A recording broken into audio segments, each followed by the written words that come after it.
Campeonato Brasileiro, então, porque tem Palmeiras e Flamengo brigando pela liderança. E né, os dois estão com 7 pontos, estão ali no topo da tabela. Mas vamos ver o que vai rolar hoje de bom. Tem jogo, hein? Botafogo e São Paulo. Lembrando que ontem, né, o Ceará venceu o Vasco por 2-1, com 2 gols do Pedro Raul. A rodada começou, a 4ª rodada do Brasileirão. Hoje tem Botafogo e São Paulo, 6h30, no Newton Santos. 7 da noite, Mirassol e Grêmio. O Mirassol joga em casa. Na Ilha do Retiro, no mesmo horário, Sport e Bragantino.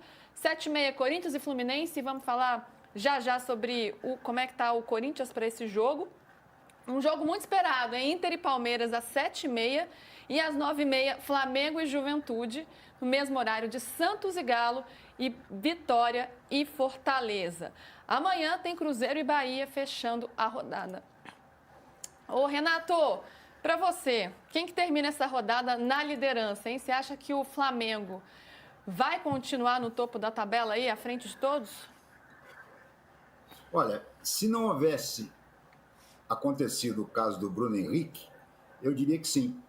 Com todo respeito ao Juventude, que é um time que está até bem colocado na tabela, tem 6 pontos, né? A 1 ponto do Flamengo. Mas o Juventude é muito forte no Jacone, né? Aliás, o Flamengo é um freguês eterno do Juventude no Jacone. Mas no Maracanã, ao contrário, é o Juventude que é um freguês do Flamengo.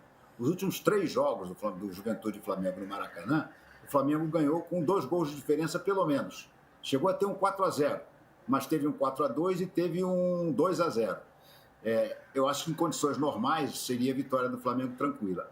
Pode ser que esse tumulto todo do caso Bruno Henrique influencie de alguma maneira.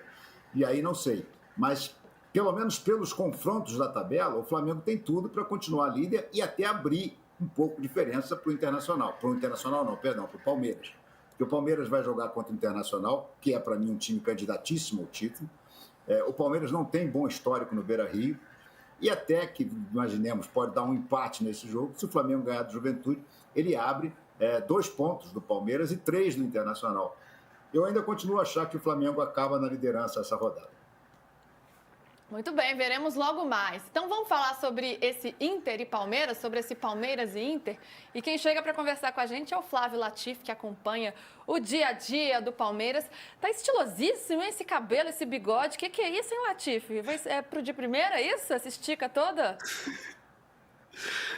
Ô Lu, não sei se você lembra, ontem, depois do de primeira, a gente se encontrou no café e eu recebi algumas críticas na live do Palmeiras porque tava usando peruca.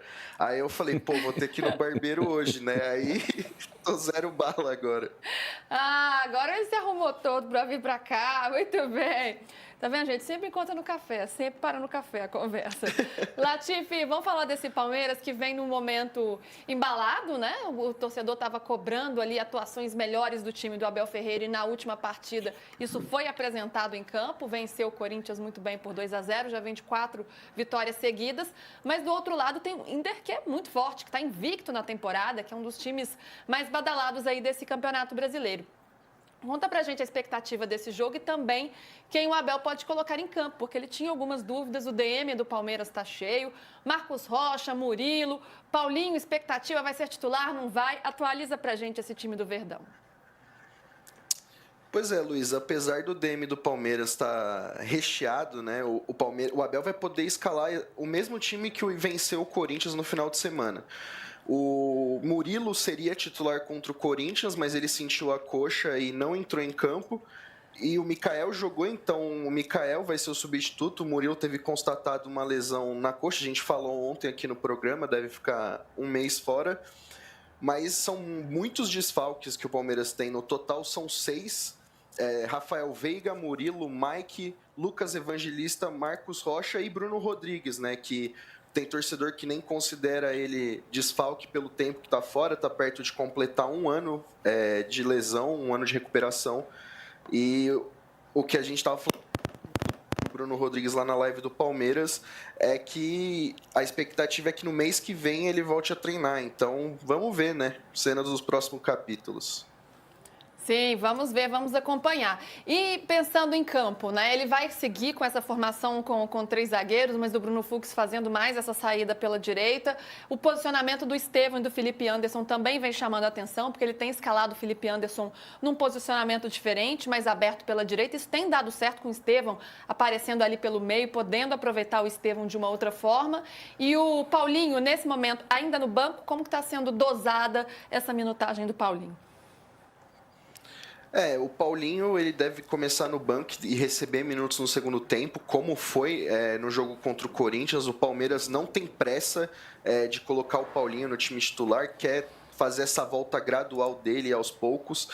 E sim, esse time do Palmeiras tem um primeiro grande teste, né, contra o Inter no Beira-Rio, que tradicionalmente o Palmeiras não vence. Uma curiosidade é que entre todos os clubes da Série A, o Inter é o único que tem vantagem sobre o Palmeiras. É conhecido como um carrasco aí no histórico.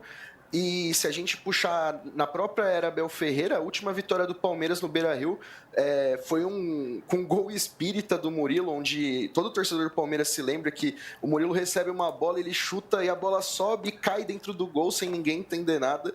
Então foi um jogo bem marcante para o torcedor do Palmeiras, que dificilmente sabe o que é vencer esse Inter no Beira-Rio. Jogo duro. A gente está vendo ali a tarja, Samir, jogo duro. Acho que é o primeiro grande teste desse início de campeonato brasileiro de duas equipes que são realmente postulantes ao título. Melhor jogo da rodada, né? Para quem vai acompanhar essa rodada do brasileiro, porque o Inter, né, como disse o Renato, concorda, é candidato ao título, né? Joga no Beira-Rio. E o Palmeiras, a gente vai tirar a prova hoje em relação ao clássico contra o Corinthians. Eu achei que no clássico contra o Corinthians, que teve essa formação, Felipe Anderson atuando pela direita, já tinha atuado antes também. É uma boa jogada do Palmeiras, porque o Estevão consegue fazer as jogadas por dentro. Aliás, os dois revezam, né? Isso acaba até confundindo a marcação. Mas no clássico contra o Corinthians, eu achei que o Corinthians entrou, cada jogador com uma taça nas costas, né, do Paulista, porque só se fala no Paulista, e não entrou muito focado nesse sentido. E o Palmeiras entrou mordido. Acho que isso fez muita diferença do Palmeiras fazer aquele grande jogo, viu, Luiz? O Palmeiras entrou mordido, já foi tapa na cara, aquele monte de coisa que aconteceu naquele jogo, o Memphis em cima da bola, e o Palmeiras atropelou o Corinthians. Agora, esse jogo contra o Inter, a gente precisa ver se o Palmeiras vai entrar com a mesma concentração que entrou no derby. Se entrar, vai equilibrar o jogo, porque se a gente for falar de 11 contra 11 ali, o jogo totalmente equilibrado e o Palmeiras tem totais condições, inclusive, de sair com uma vitória lá de Porto Alegre. Mas o Inter jogando em casa, né? O Inter que vem muito Difícil, empolgado, muito embalado, no bom trabalho aí do Roger Machado. Quem me chamou, Latif? Não, fui eu só para falar um pouco mais desse jogo, né? O Inter divulgou hoje os relacionados. O Wesley e o Carboneiro, 2 atacantes, estão fora do jogo. O Wesley sentiu um desconforto muscular na coxa esquerda e o Carboneiro teve uma lesão muscular de grau 2. São 2 nomes importantes, né? Atacantes têm sido constantemente utilizados pelo Roger Machado, jogando muitos minutos. Então, quem sabe o Palmeiras se aproveita dessas baixas aí no Inter para conseguir um bom resultado. Por outro lado, voltaram jogadores que foram preservados contra o Fortaleza, como Ener Valencia, Alan Patrick, que vem jogando fino da bola, Bernabé. Então, é um Inter que também vem forte, jogando em casa, campeão gaúcho, quebrando um jejum, sob o comando aí do Roger Machado. Então, vai ser um jogo difícil, um grande teste para Abel Ferreira. E se ele está precisando apresentar boas atuações, tem que ir na sequência aí depois desse jogo contra o Corinthians. E agora o Inter. Ô, Luísa, Oi, Renato. Luiz, uma coisa interessante. Nós estamos na 4ª rodada e o Inter já enfrentou o Flamengo e vai enfrentar o Palmeiras hoje. É verdade, seja, a estreia, o empate, arrancou um empate fora, importante contra o Flamengo. Já vai estar tirando do caminho. A partir de agora, são, teoricamente, adversários mais fracos do que ele. Isso pode ser importante no desenrolar aí do turno. Com certeza. A tabela aí também entra em ação, né? Tudo configura ali, todas as circunstâncias acabam influenciando aí nesse Campeonato Brasileiro tão difícil e equilibrado como deste ano. Latif, meu querido, muito obrigada, viu? Bom trabalho logo mais. Quarta-feira é dia de muito trabalho para quem cobre os clubes, então vamos te liberar. Espero que você chegue até o fim do dia com seus cabelos esvoaçantes aí, muito bem feitos. Tá com um bigodinho de barista. O bigodinho dele. De barista ele já tem. Agora pode começar a preparar o café.